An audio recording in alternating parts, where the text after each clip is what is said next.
जी बताएं, आपका टिकट हो गया श्याम सिंह जी, ये जानकारी मिली है, कब नामांकन करने जा रहे हैं?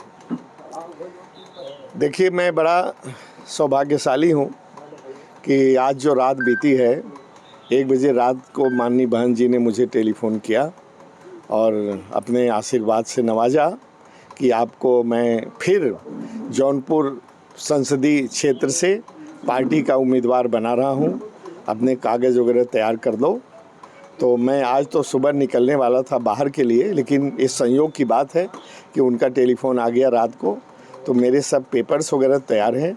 जहाँ तक टिकट की बात है मेन ऑथराइजेशन का, वो हमारे आदरणीय श्री खरवार साहब, कोऑर्डिनेटर साहब लखनऊ से लेके चले हैं, रास्ते में हैं और उम्मीद है कि घंटे 2 घंटे में मिल जाएगा। कल कोऑर्डिनेटर खरवार साहब ने कहा कि ये सब चीज़ें अफवाह है, श्रीकला सिंह के टिकट कटने की बात को अफवाह बताया था खरवार साहब ने। देखिए, मैं बताऊं, मैं तो इधर इतना अपने काम में, मैं अपने मौज में मशगूल था कि मैंने कोई किसी का इंटरव्यू नहीं देखा, मैंने कोई प्रेस कॉन्फ्रेंस नहीं देखा और मुझे किसी चीज़ का ध्यान नहीं, याद नहीं है। याद नहीं क्या, कोई मेरे ध्यान में ही नहीं आया, जब न मैं अखबार पढ़ पाया, न कोई मोबाइल व्हाट्सएप देख पाया।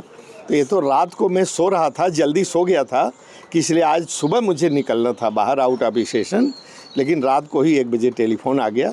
तो मैंने अपना दौरा स्थगित करके अब कुछ दिन आप लोगों के साथ इधर चुनाव क्षेत्र में लगूंगा। तो कै बजे आज नामांकन करेंगे? मुझे उम्मीद है कि 1 बजे के पहले आ जाना चाहिए। मेरे कागज़ पत्र तैयार हैं और 1 बजे के आसपास नामांकन करूंगा। श्रीकला सिंह का टिकट कट गया? अब मैं क्या कहूँ, जब तक मेरे हाथ में नहीं आता। आप नामांकन करने जा रहे हैं, कोऑर्डिनेटर, जिला अध्यक्ष, सारे लोग आपके यहाँ। जो फैक्चुअल पोजीशन थी मैंने आपको पहले ही बता दिया, अब उससे आप समझ लीजिए। टिकट पाकर कितना खुश हैं? नहीं, हम बहुत खुश हैं। वैसे तो आपको मालूम है, आप लोगों के सामने कुछ चंद महीनों पहले मैंने चुनाव न लड़ने की घोषणा कर दिया था, लेकिन मैंने कहा था कि जब तक कोई व्यक्ति, कोई पार्टी मुझे ज़्यादा जोर नहीं देगा तब तक मैं चुनाव नहीं लड़ता। लेकिन माननीय बहन जी का जो मुझे टेलीफ़ोन आया, उन्होंने कहा कि आपको लड़ना है, उनकी तरफ से ही आया, तो आप समझिए कि मैं कितना सौभाग्यशाली हूँ। तो मैं तैयार हो गया हूँ एक बार फिर कमर कस करके, और सिराज हिंद की जनता मुझे लगता है कि मुझे आशीर्वाद देगी, क्योंकि ज्योतिष ने कहा था, एक ज्योतिषी ने मुझे कहा कि अगला एमपी आपको ही होना है। तो मैंने उससे सवाल किया कि यहाँ टिकट तो मिला नहीं, तो कैसे एमपी बनूँगा भाई? उसने कहा अब ये तो मैं नहीं जानता, लेकिन ऐसा योग कह रहा है। और कल जब शाम हुई, फिर मैंने टेलीफ़ोन किया कि कल तो 6 तारीख लास्ट डे है नॉमिनेशन की।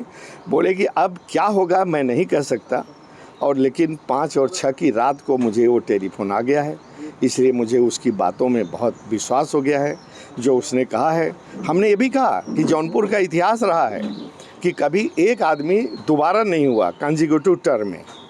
तो उसने कहा कि अब मैं इसको नहीं कर सकता कैसे होगा, लेकिन अगला एमपी आपको होना है। तो उसकी बात का मुझे बहुत विश्वास है, और मैं उसी विश्वास पर और बसपा के कार्यकर्ताओं के विश्वास पर, सिराजे हिंद की धरती पर जितने हमारे वोटर हैं, पहले भी उन्होंने मुझे बहुत मदद किया है, बहुत हमारे लिए उन्होंने वोट देने के लिए धूप गर्मी झेली है।